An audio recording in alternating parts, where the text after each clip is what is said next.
Budget की सबसे मुख्य बात है। पर जो उम्मीद थी कि ये बजट से हमारे ग्रामीण क्षेत्र में विकास और प्रगति होगी, क्रय शक्ति बढ़ेगी। जब तक इस देश में क्रय शक्ति, खरीदने की ताकत न बढ़े, तब तक ये अपने देश की अर्थव्यवस्था सुधर नहीं सकती। इस बजट में अपने ग्रामीण क्षेत्र में के लिए और अपने नौजवानों के लिए क्रय शक्ति बढ़ाने का कोई वायदा नहीं है, कोई स्टेप्स नहीं है, कोई कदम नहीं है। सर्विस टैक्स भी बढ़ा दिया। इनकम टैक्स में कोई अमिताभ सिन्हा मेरे साथ हैं पार्लियामेंट से। अमिताभ के साथ दो पॉलिटिकल गेस्ट भी मौजूद हैं। तेजस्वी भी हमारे साथ CII सेंटर से जुड़ेंगे, हमारी सहयोगी वहां भी चलेंगे। लेकिन तेजस्वी, मैं आपके पास आने के पहले अमिताभ क्योंकि धूप में खड़े हैं तो थोड़ी सी लिबर्टी और थोड़ी सी परमिशन उनको पहले दे रहा हूँ। Over to you Amitabh. Sumit, और ज़्यादा मैं खुद अपना नहीं ये बताऊंगा कि बजट में क्या है, उससे बेहतर होगा कि जो तमाम सांसद जो बजट सुन रहे थे अंदर, वही बताएं कि बजट पर क्या प्रतिक्रिया है। हम लोग इस पर चर्चा बाद में जारी भी रख सकते हैं। डॉक्टर संजय जायसवाल हैं, बीजेपी के सांसद बिहार से। अली अनवर साहब हैं, JDU। हालांकि दोनों अलग अलग छोरों पर बैठे हैं। पहले विपक्ष से ही राय जानते हैं, क्या है बजट, कैसा रहा, संतुलित था? देखिए, जो आशंका थी हम लोगों की, पहले से हम लोग कहते रहे हैं कि ये जो सरकार है वो कारपोरेट घरानों की सरकार है। वही हुआ, सच साबित हो गया पूरी तरह से। अब 30% से कारपोरेट घरानों का टैक्स घटा करके 25% पर लाए। तर्क ये दिया जा रहा है कि बहुत लिटिगेशन हो जाता है, मुकदमे चले जाते हैं। अरे भाई, तो 25% में भी मुकदमा करेगा ही, उसका तो वही नेचर है, स्वभाव है। 20% भी कर दीजिएगा तब भी करेगा। रही बात गरीबों की, तो उनके लिए तो बड़ी बड़ी घोषणाएं हुई हैं और लगता है जैसे कि स्वर्ग में सीढ़ी लगाना ही सिर्फ अब बाकी रह गया है। तो अब देखिए क्या ज़मीन पर उतरता है। सब्ज बाग दिखाने में तो इस सरकार का कोई सानी नहीं है। लेकिन काले धन के ऊपर जो वादा किया गया है, कंसीलमेंट की कड़ी सजा मिलेगी, पेंशन स्कीम हो रही है, बीमा योजना है, तमाम चीजें हैं जो कि लोगों को, आम आदमी को, मध्य वर्ग को, सबको तो ये कम से कम इसका स्वागत होना चाहिए। धन के बारे में 15 से 20 लाख रुपया हर खाता में आएगा। और कब खाता नहीं, अब तो कम से कम सजा की बात कर रहे हैं, कानून बनाने की बात कर रहे हैं। हेतु मत भूत, कब पकड़ाएगा, कब उस पर मुकदमा चलेगा, कब उस पर जेल होगा, ये तो सब कुछ भविष्य के घर। एक खुशी तो ये बिहार में एक जैसी संस्था दी गई। अब बिहार में विशेष पैकेज का क्या हुआ? एक चीज तो खुशी की बात है, तरह से तो बना नहीं, ठीक है, लेकिन बिहार की ये तो ऊंट के मुंह में जीरा वाली कहावत है ना। First time in the history of the country the finance minister giving highest priority to the infrastructure. Our country needs good infrastructure and the investment in infrastructure increases more employment potential. And for the ports, for the roads and for the railway, the finance minister give additional budget for us, and this is a great thing for us. And I am confident by using this, we can be succeed to give a good infrastructure to the country. So, but do you feel that there is enough for the common man in this budget as well? Because the opposition seems to be taking you for this. As far as the opposition party is concerned, I don't want to make any comments on it because it is expected from them. But as far as a third point of view, the first time in the history of the country, the infrastructure is very important for the country: water, power, transport, and communication. As for a declaration of the 4 mega project, that will reduce the power cost. Because you know that in a mega project, the power cost is ₹1.20 per unit at the pit. So I feel that for the road sector, the power sector, the shipping, the ports, and particularly he is also taking a lot of care about the rural sector and giving the priority to the NREGA. He increased the fund and Manrega, and at the same time he also give the priority to the Pradhan Mantri Gram Sadak Yojana. So these are very much important thing as far as the rural infrastructure is concerned. Thank you so much. It's a good point. Amitabh, मैं आपके पास दोबारा आऊंगा। अमिताभ सिन्हा, आप सुन पा रहे हैं? करके corporate tax घटाया जाएगा, जिससे कि कोई सडन कोई चेंज नहीं हो। हर कोई जाने कि भारत की यह एक स्टेबल पॉलिसी है और उसके तहत जो भी यहाँ बिजनेस करना चाहें वो कर सकते हैं। यह किसानों के भी हित में है और इंडस्ट्रीज के भी हित में है। और जब तक यह दोनों को लेके जितने अच्छे से अरुण जी ने बजट दिया है, उससे विपक्षी दल परेशान हो गए हैं कि उन्हें समझ में नहीं आ रहा है कि हम क्या बोले। काले धन पर पहले भी सब्ज बाग दिखाए गए थे, बाद में कहा गया चुनावी जुमला है, काले धन पे कानून बनाने की बात हो रही है। आपको लगता है कि सही में सरकार सिंसियर है, काम हो पाएगा? बिल्कुल, कल भी मोदी जी ने कहा है कि हम हर हालत में काले धन पर कार्रवाई करेंगे, और आज तो उससे एक कदम आगे बढ़ कर के ये हो गया कि अगर आपने 2012 से पहले भी अगर कोई सबूत मिलता है तो उस पर कार्रवाई करके आपको यहाँ पे पैसा रिकवर किया जाएगा। इस बात का कानून जो आ गया, यह एक बहुत बड़ा आगे की तरफ कानून है। SIT का गठन हो चुका है, रिपोर्ट आने दीजिए और उसके बाद रिकवरी की भी कार्रवाई आप देखिएगा। अनवर भाई, अच्छे दिन आ गए? देखिए, ये ख्वाब है और दिन का सपना है। It's like a very interesting scheme, but the path-breaking initiative taken through the Pradhan Mantri Suraksha Bima Yojana and the Atal Yojana is something that needs to be celebrated across the country. ये गरीबों की चिंता करता है, ये मजदूरों की चिंता करता है, ये वृद्धों की चिंता करता है, ये नौजवानों की चिंता करता है, और देश को विकास की दिशा में आगे ले जाने वाला बजट। पूंजी निवेश बढ़ेगा, नौकरियां आएंगी, गरीबों की चिंता होगी, और हर व्यक्ति जो देश के लिए कुछ करना चाहता है उसके लिए अरुण जेटली जी ने बहुत ही बढ़िया बजट लाया है। सबसे बड़ी बात है कि जो काला धन में व्यापार करते हैं उनके खिलाफ जो सख्ती का एक पूरा रोड मैप है, ये बहुत ही अभिनंदनीय है। जहां तक बिहार की बात है, मैं बिहार से आता हूं, तो बिहार को एक एक्स्ट्रा एम्स मिलता है, all India medical institute, finance commission में पूरा पैसा मिलता है, और आंध्र की तर्ज पर जो भी स्पेशल कैटेगरी स्टेटस है वो भी मिलता है। तो हम सभी बहुत प्रसन्न हैं। हमारी जो नमामि गंगे स्कीम की जो EFC हुई वो दिसंबर एंड में हुई, ये जो बजट तो अभी हमको इतना ही खर्च करके दिखाना होगा। 2037 करोड़ गंगा के लिए मिला था। अभी हमारे तो स्कीम का इम्प्लीमेंटेशन चल रहा है ना, नहीं वही का हमारा कट नहीं लगा है, उल्टा है। मैं उल्टा कह रही हूँ, जो कहते हो बोला हमको जो जनरल बजट आया उसके बारे में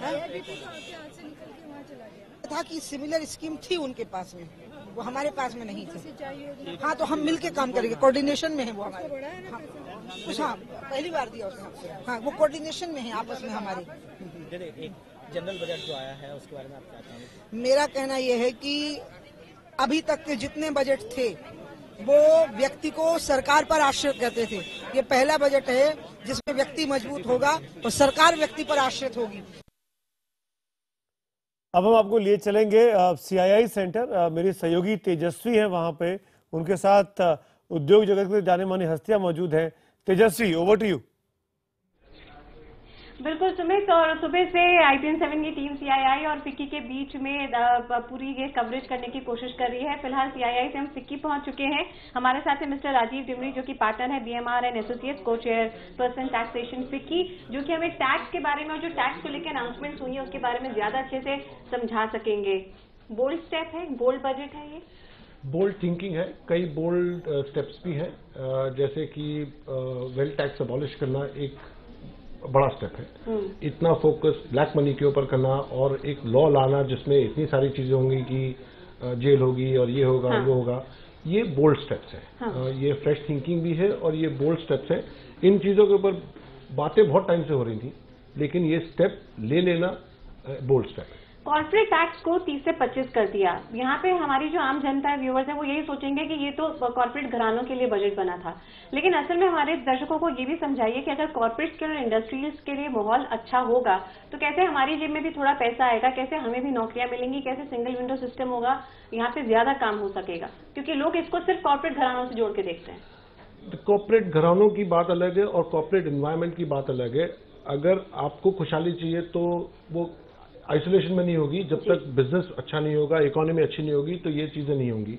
ये बात जो 25% की है, ये पिछले 5-7 साल से डिस्कशन चल रहा है इसके ऊपर कि हमारा सिस्टम क्या है इस वक्त की रेट ज्यादा है लेकिन बहुत सारी एग्जाम्पशंस हैं, और उसमें क्या हो रहा है कि इफेक्टिव टैक्स रेट नहीं है। जो 30%, सब लोग 30% टैक्स नहीं देते हैं, वो जो एग्जाम्पशंस हैं उसमें थोड़ा अब्यूज भी होता है, थोड़ा बाकी चीजें भी होती हैं, अनहेल्दी प्रैक्टिसेस होती हैं। तो ये कि एग्जाम्पशंस हट जाए और रेट कम हो जाए, ये तो बहुत पुरानी बात है। जो डायरेक्ट टैक्स कोड लागू करने की बातचीत हुई थी। एग्जेम्पशन से मतलब क्या मैट है, मिनिमम अल्टरनेट टैक्स? नहीं, एग्जाम्पशन से कि ये एग्जाम्पशन है, बैकवर्ड एरिया की एग्जाम्पशन है, ये प्रोडक्ट की एग्जाम्पशन है, ये हॉलीडेज हैं, बहुत सारी एग्जाम्पशन हैं जो हर जना 30% टैक्स नहीं देता है। डेटा पिछले अगर आप 20 साल का भी देख लेंगे तो इफेक्टिव टैक्स रेट कभी नहीं होता है। टैक्स स्लैब में कोई बदलाव नहीं हुआ। अब लोग सवाल करेंगे कि मिडिल क्लास के लिए कुछ नहीं था। नहीं, टैक्स स्लैब में बदलाव हुआ है कि जो 2% 1 करोड़ से ऊपर इनकम देंगे, जो वेल्थ टैक्स है, वेल्थ टैक्स तो हटा दिया। हाँ।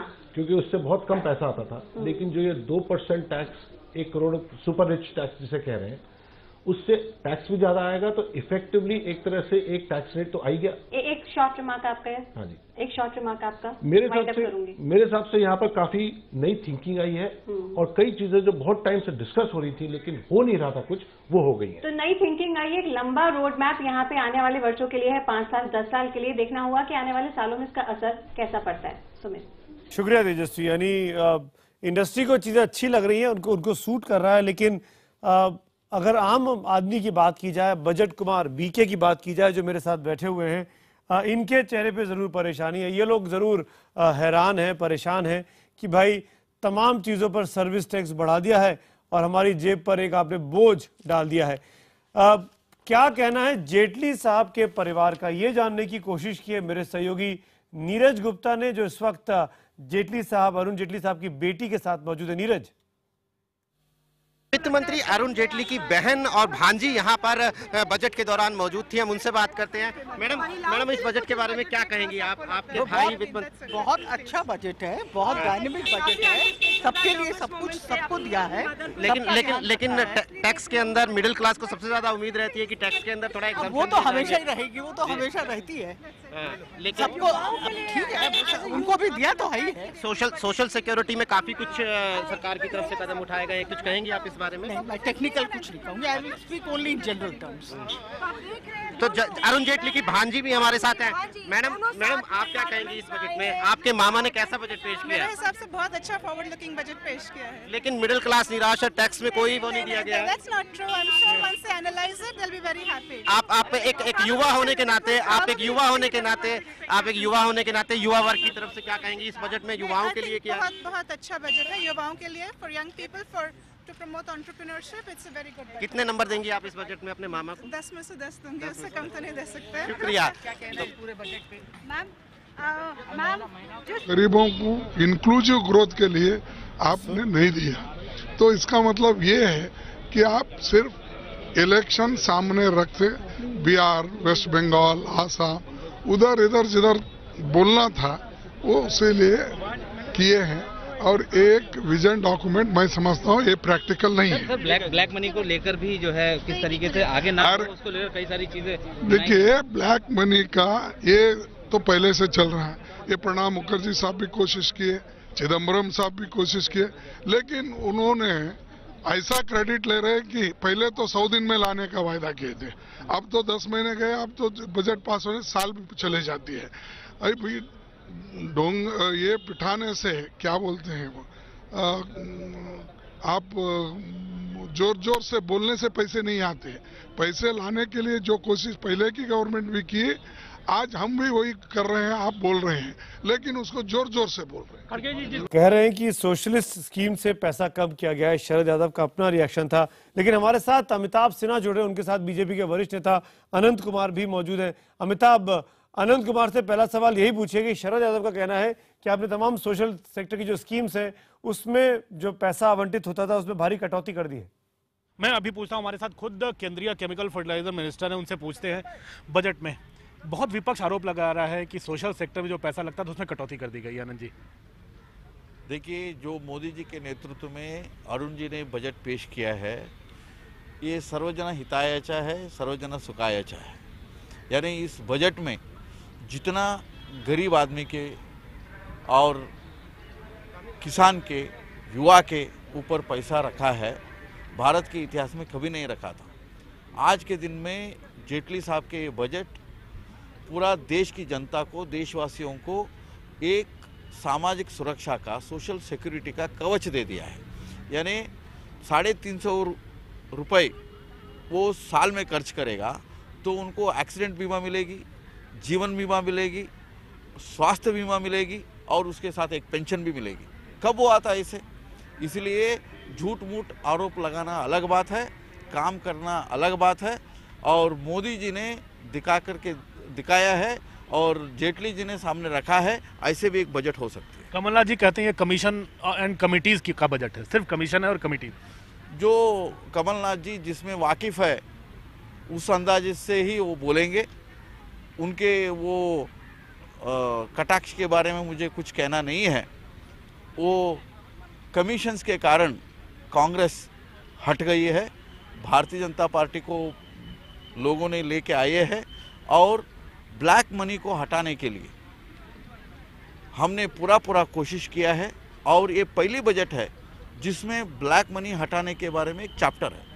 ब्लैक मनी को लेकर तमाम कयास चल रहे थे क्या होगा, लेकिन नया बिल लाएगी सरकार, कई उसमें प्रावधान किए गए। आपको लगता है कि अब सही मायनों में ब्लैक काला धन वापस आएगा, लोगों को सजा मिल पाएगी इस प्रावधान के बाद? यदि काला धन का कैंसर कोई मिटाएगा वो भारतीय जनता पार्टी के मोदी सरकार मिटाएगी। अनंत कुमार जी, एक और कई चीज़ें हैं जो रिफॉर्म्स के लिए आगे बढ़ने की बात होती थी, लेकिन गरीब प्रो रिफॉर्म और प्रो पुअर एक साथ होना बड़ा मुश्किल काम होता है। तो आपको लगता है कि जो रिफॉर्म्स की पॉलिसी है, लैंड एक्विजिशन जैसे हो, जीएसटी हो, ये संभव हो पाएगा? तमाम विपक्षी दल ऐसे खड़े। देखिए, रिफॉर्म्स के बारे में जीएसटी लाने का हमने वादा किया है, वो लाएंगे। और उसके साथ हमने सिंगल विंडो सिस्टम में 16 क्लियरेंसेस देने का जो वादा किया है, ये सारे चीज़ है ना इन्वेस्टर कॉन्फिडेंस को बूस्ट करती है। एज एन एमपी बेंगलोर से आप सांसद हैं, सबसे अच्छा क्या लगा बजट को? मंत्री अनंत कुमार नहीं, सांसद अनंत कुमार। मुझे सबसे अच्छा ये लगा, यानी पहली बार भारतवासियों को, बेंगलुरु वासियों को सोशल सिक्योरिटी का एक कवच मिल गया है। मध्य वर्ग भी खुश, कॉर्पोरेट भी, लोग बोल रहे हैं कॉर्पोरेट ज़्यादा खुश है। यदि आप जाओगे ये बीमा और पेंशन के कवच के साथ आगे बढ़ोगे। चलो धन्यवाद। कम से कम एक पॉजिटिव नोट के साथ केंद्रीय मंत्री काफी आगे बढ़ने की कोशिश कर रहे हैं और बजट में काफी तारीफ कर रहे हैं नरेंद्र मोदी सरकार की। सुना बिल्कुल अमिताभ, अनंत कुमार तारीफ नहीं करेंगे तो कैसे काम चलेगा? उनको तो तारीफ करना बनता ही है। अभी मंत्री है उसी कैबिनेट में। अनिल शर्मा जी, बहुत सी चीजें थी रियलिटी सेक्टर को लेकर, हम बहुत बात कर रहे थे, तब मैं आपको बहुत दिल से याद कर रहा था और आप इसीलिए आ गए हमारे बीच। आम्रपाली ने बहुत सारे घर बनाने हैं, तो अब घर बनेंगे, मिलेंगे। कैसा लगा बजट आपको? मार्क्स दीजिए, आपके आगे नंबर रखे हुए हैं। हम चाहेंगे आप जेटली साहब को नंबर दीजिए और बताइए कि कैसा रहा ये बजट आपके हिसाब से। मेरे हिसाब से 8 नंबर। क्यों? देखिए, इसमें इस बजट की सबसे प्रमुख विशेषता ये है कि इसमें 2 चीज़ों का ख्याल रखा गया है। जनरली डायरेक्ट बेनिफिट किसी भी सेक्टर को या किसी चीज़ को नहीं दे करके जो मूल समस्या है, मूल समस्या क्या है कि अगर आप मैन्युफैक्चरिंग को बढ़ाएं, अगर आप सप्लाई को बढ़ा दें और लोगों की परचेजिंग कैपेसिटी को बढ़ा दें, तो ऑटोमेटिक जो समस्या है उसका निदान होता है। इसके बजाय कि ये छूट दे दें, वो छूट दे दें, फिर भी कॉरपोरेट सेक्टर को भी एक टैक्स छूट है जो भी एक बूस्टर है। और ये कहा गया है कि आम आदमी की जो इकोनॉमिक कंडीशन है, उसके पॉकेट, उसके एक्सचेकर पर जो लोड है, उसको कहीं ना कहीं रोका जाए या घटाया जाए। अगर उसको घटाया जाए और सप्लाई को बढ़ा दिया जाए, मैन्युफैक्चरिंग को बढ़ा दिया जाए, तो अपने आप सेक्टर ग्रो करता है। तो मेरे ख्याल में इसलिए चाहे सोशल सेक्टर को ले लें या एजुकेशन ले लें या इवन रियल एस्टेट या किसी भी सेक्टर को, भारतीय जनता पार्टी के नेतृत्व में एनडीए की गवर्नमेंट ने तो अपना जो पहला पूर्ण जो बजट रखा है, जनरल बजट रखा है, तो ये बजट हमें देश की आम जनता के हिसाब से कोई प्रैक्टिकल नज़र नहीं आ रहा है। और इतना ही नहीं, एक तरफ सरकार ने ये कहा है कि हम कोई नया कोई टैक्स नहीं लगाएंगे, लेकिन नट सेल में हम इस नतीजे पर पहुंचते हैं कि जितने भी फैसले लिए गए हैं इस सरकार में, तो जैसे इस सरकार में ये कहा गया इस बजट में कि ज़्यादा निवेश करने पर टैक्स में छूट मिलेगी, कंपनियों पर टैक्स घटेगा। तो इससे ऐसा ये लगता है कि ये जो पूरा जो बजट है, तो घूम फिर कर तो जो बड़ी बड़ी कंपनियां हैं, बड़े बड़े उद्योगपति हैं, धन्ना सेठ है, तो उनके हित को ध्यान में रखकर ये बजट तैयार किया गया है। आम जनता के हित में ये बजट हमें कोई ज़्यादा प्रैक्टिकल नज़र नहीं आता। टैक्स में भी कोई छूट नहीं दी गई। मैं आपको बताया ना कि इस पूरे बजट को मैंने उसको जब मैंने सुना है तो ये मुझे आम जनता के हित में प्रैक्टिकल बजट नज़र नहीं आता है। और जो भी कुछ इसमें छूट दी गई है तो वो ज़्यादातर देश के जो बड़े बड़े पूंजीपति है, धन्ना सेठ है, बड़ी बड़ी कंपनियां हैं, उनको फ़ायदा पहुंचाने के हिसाब से छूट दी गई हैं। तो ये जो देश की जो गरीब आम जनता है उसके हिसाब से नहीं है। ये अच्छे दिन will bring all-round development. Very innovative, very inspiring, and people will be very happy not only about the budget proposals but also the reforms in taxation and also the steps that are going to be taken to end the black money and taking care of the vulnerable sections, uplifting the poorest of the poor. These are the highlights of this budget. I am really very happy about the budget. In every section of the country, will be very happy because empowering India is possible only by empowering states, which has been done through Finance Commission recommendations acceptance, and also taking care of vulnerable sections. That is the need of the hour. So growth and welfare, these are the two milestones of this budget. This is a budget that appears to have fine words, but it's far from clear what kind of devil there is going to be in the implementation details. For example, we hear a lot about infrastructure investment, but the sad truth is that in our country, something like 13% of our GDP is stuck in incomplete infrastructure projects. So unless we actually see concrete implementation, we cannot judge whether this budget is going to deliver results. It seems to be a corporate-friendly budget. There was no mention of the poor, there was no mention of the Aam Aadmi.